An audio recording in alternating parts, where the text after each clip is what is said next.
Hi friends, welcome to our channel. இன்னைக்கு நல்ல ஜூஸியாவும் நல்ல டேஸ்டாவும் செய்யக்கூடிய தேன் மிட்டாய் வீட்ல உள்ள பொருளை வச்சு எப்படி ஈஸியா செய்யறது இந்த வீடியோல பார்க்கலாம். தேன் மிட்டாய்னால சின்னவங்கல இருந்து பெரியவங்க வரைக்கும் விரும்பி சாப்பிடக்கூடிய ஒரு ஸ்நாக்ஸ். அதை எப்படி நம்ம வீட்ல சுலபமா செய்யறதுன்னு இப்ப பார்க்கலாம். இதுக்கு நான் 1 கப் சுகர் எடுத்துர்க்கேன். சுகர் சேர்த்ததுக்கு அப்புறமா அதே அளவுக்கு தண்ணி எடுத்துக்கோங்க. 1 கப் சுகருக்கு 1 கப் தண்ணி கரெக்ட்டா இருக்கும். இப்போ இது ரெண்டையும் சேர்த்ததுக்கு அப்புறமா இதை நல்லா மிக்ஸ் பண்ணிவிட்டு கொதிச்சதுக்கு அப்புறமா அடுப்பை சிம்மில் வச்சுருங்க. ஒரு 10 நிமிஷத்தில் ஒரு கம்பி பதம் வந்துடும். இப்போ பார்த்தீங்கன்னா ஒரு கம்பி பதம் லைட்டாக விரலை வச்சு இழுத்து பார்த்தீங்கன்னா ஒரு சின்ன கம்பி வந்து கட் ஆகும். இதுதான் கரெக்டான பதம். இந்த டயத்தில் இது கூட ஒரு 2-3 ட்ராப் மட்டும் லெமன் சாறு சேர்த்துக்கோங்க. நம்ம செஞ்சிருந்த சிரப்பு வந்து சீக்கிரம் கிறிஸ்டல் ஆகாமல் அதே பதத்துக்கு இருக்கும். இப்போ சேர்த்ததுக்கு அப்புறமா இதை நல்லா மிக்ஸ் பண்ணிவிட்டு இதை எடுத்து தனியாக வச்சிடலாம். அடுத்து தேன் மிட்டாய் ரெடி பண்ணுறதுக்கு இன்றைக்கி ஈஸியான மெத்தடில் நம்ம வீட்டில் அரைக்கிற இட்லி மாவு வச்சு நம்ம செய்ய போகிறோம். இதுக்கு நான் ஒரு 1/4 கப் இட்லி மாவு நல்லா ஃப்ரெஷ்ஷான இட்லி மாவை எடுத்துக்கோங்க. நல்லா கெட்டியாகவும் இருக்கணும். நீங்கள் இது மாவு ஆட்டி செய்யணுன்னா 1 கப் இட்லி அரிசி எடுத்திங்கன்னா 1/4 கப் உளுந்து ரெண்டையும் வந்து வாஷ் பண்ணிவிட்டு ஒரு 3 மணி நேரம் ஊற வச்சு நல்லா அரைச்சிட்டு இதே மெத்தடில் நீங்கள் செஞ்சுக்கலாம். இது வந்து சுலபமான வேலை, அதனால் இட்லி மாவு வச்சு நம்ம செய்கிறோம் இன்றைக்கி.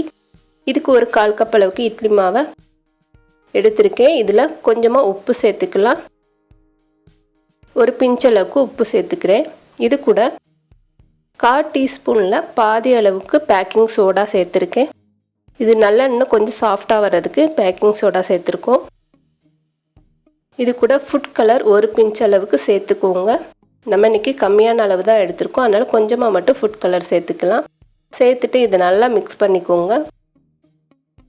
நம்ம தேன் மிட்டாய் சாப்பிட்ணுன்னு நினச்சிங்கன்னா வீட்டில் உள்ள இட்லி மாவை வச்சு ஈஸியாகவும் நல்லா டேஸ்ட்டாகவும் செஞ்சிடலாம். இப்போ இது பொரிக்கிறதுக்கு கடாயில் ஆயில் ஊற்றிட்டு இந்த மாதிரி ஸ்பூன் வச்சு கொஞ்சம் கொஞ்சமாக எடுத்து சேர்த்துக்கோங்க. இது அந்த எண்ணெயிலே வந்து நல்லா ரவுண்டு ஷேப் வந்துடும். இப்போ தேவையான அளவுக்கு சேர்த்ததுக்கு அப்புறமா நல்லா பொரியட்டும். நல்ல ஒரு ஆரஞ்சு கலர் வரும்.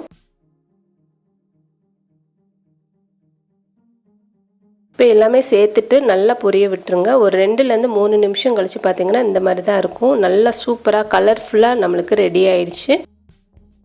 இதை எடுத்து தனியாக வச்சிடலாம். இதே மாதிரி நான் எல்லாத்தையும் பொரிச்சு எடுத்துருக்கேன். பொரிச்சதுக்கப்புறமா நம்ம எடுத்து வச்சிருந்து சிரப்பில் சேர்த்துக்கலாம். சேர்த்துட்டு நல்லா மிக்ஸ் பண்ணிவிட்டு இதை ஒரு 2 மணி நேரம் அப்படியே விட்டுருங்க. நல்லா ஊறி நல்லா ஜூஸியாக நல்லா சாஃப்டான தேன் மிட்டாய் ரெடி ஆகிடும். இப்போ ஒரு 2 மணி நேரம் கழித்து பார்த்தீங்கன்னா நல்லா ஊறி பஃபியாக வந்திருக்கு. நல்லா ஜூஸியாக சாஃப்டான தேன் மிட்டாய் நம்ம வீட்டிலே சுலபமாக செய்யலாம். கண்டிப்பாக இதே போல் நீங்களும் ட்ரை பண்ணி பாருங்கள். நல்லா டேஸ்ட்டாக இருக்கும். உங்கள் குட்டீஸ்க்கும் செஞ்சு கொடுங்க. இந்த வீடியோ உங்களுக்கு பிடிச்சிருந்துச்சுன்னா லைக் பண்ணுங்கள், ஷேர் பண்ணுங்கள். மறக்காமல் நம்மளோட சேனலுக்கு சப்ஸ்கிரைப் பண்ணுங்கள். தேங்க்யூ.